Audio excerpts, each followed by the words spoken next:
Baik, Assalamualaikum warahmatullahi wabarakatuh. Pada kesempatan ini, saya dari SDN 50 Dumbur Raya akan mempresentasikan hasil proposal inovasi yang kami beri judul, yakni inovasi menjadi murid asuh sekelas atau disingkat dengan nama Dimas yang kami laksanakan di SDN nomor 50 Dumbur Raya Kota Gorontalo. Berikutnya, identitas pengusul daripada proposal inovasi ini yakni nama Muhammad Samsul Munir MPD, NIP 198004082008011016, pangkat golongan pembina 4A, jabatan kepala sekolah. Proposal ini terdiri dari 5 bab. Jadi yang pertama adalah pendahuluan. Dalam bab 1 atau bab pertama ini pendahuluan, ada beberapa item yang kami cantumkan. Jadi yang pertama latar belakang kenapa inovasi ini dilakukan. Jadi ini menjadi topik atau fokus daripada sebab kenapa penelitian ini, inovasi ini dilakukan. Jadi yang pertama bahwa kondisi ekonomi masyarakat itu sangat variatif apabila anak-anak sudah pada masuk usia sekolah. Sehingga dengan latar belakang ekonomi yang variatif tersebut, apalagi yang dari kelompok masyarakat yang berpenghasilan rendah, ini sangat membutuhkan daripada bantuan atau sentuhan yang mungkin tidak di cover oleh dana bantuan operasional sekolah seperti yang keterkaitannya dengan pemenuhan kebutuhan pribadi peserta didik dalam rangka mengikuti proses pembelajaran sekolah seperti seragam, sepatu, kacamata, atau bahkan sepeda apabila rumah daripada anak tersebut agak jauh dari sekolah. Kemudian yang kedua, pada bagian B,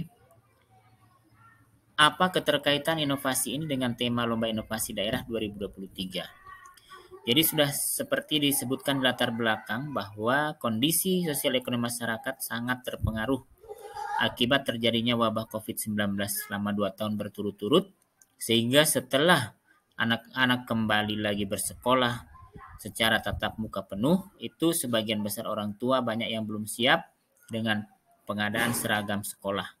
Sehingga ini sangat berpengaruh terhadap proses pembelajaran di sekolah.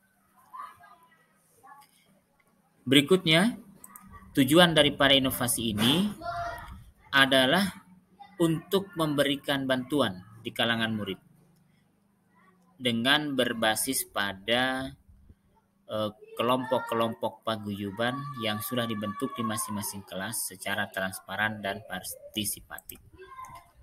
Kemudian pada manfaat, kenapa inovasi ini dilakukan? Jadi manfaatnya adalah bagi sekolah ini akan sangat bermanfaat karena proses pembelajaran akan berjalan sangat berkualitas karena tidak ada siswa atau peserta didik yang memiliki kendala dalam hal penyiapan kebutuhan mereka pribadi.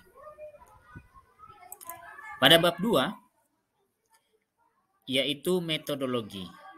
Metodologi inovasi ini terdiri dari beberapa tahapan. Jadi yang pertama adalah tahapan sosialisasi, yang kedua identifikasi, ketiga validasi, 4 justifikasi, dan terakhir adalah tahapan finalisasi. Sosialisasi kami lakukan kepada seluruh warga masyarakat, baik orang tua murid maupun masyarakat sekitar, terhadap rencana pelaksanaan daripada inovasi ini. Kemudian pada tahapan identifikasi,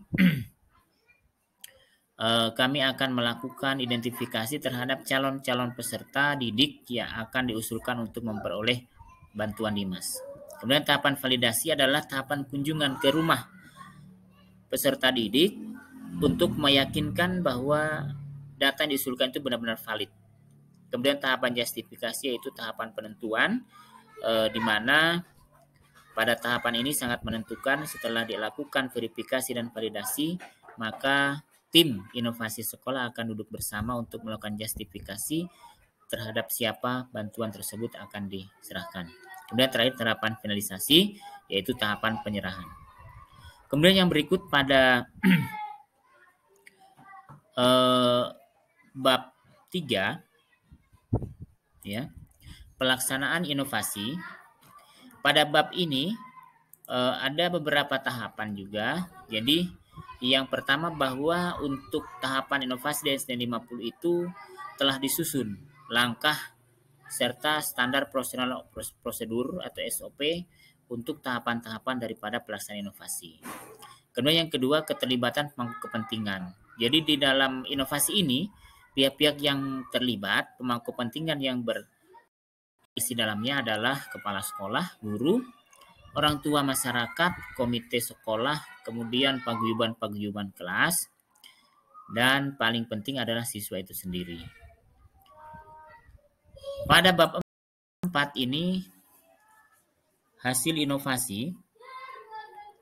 Jadi hasil inovasi yang sudah dilakukan selama tahun 2020 itu ada beberapa, di antaranya ini sudah kami paparkan. Kelas 1 jumlah murid sasaran itu ada 12. Tetapi yang baru menerima itu ada 4. Ya. Kemudian kelas 6, kelas 2, kelas 3, kelas 4, kelas 5, kelas 6. Dengan total untuk jumlah ini berjumlah sekitar 22 orang.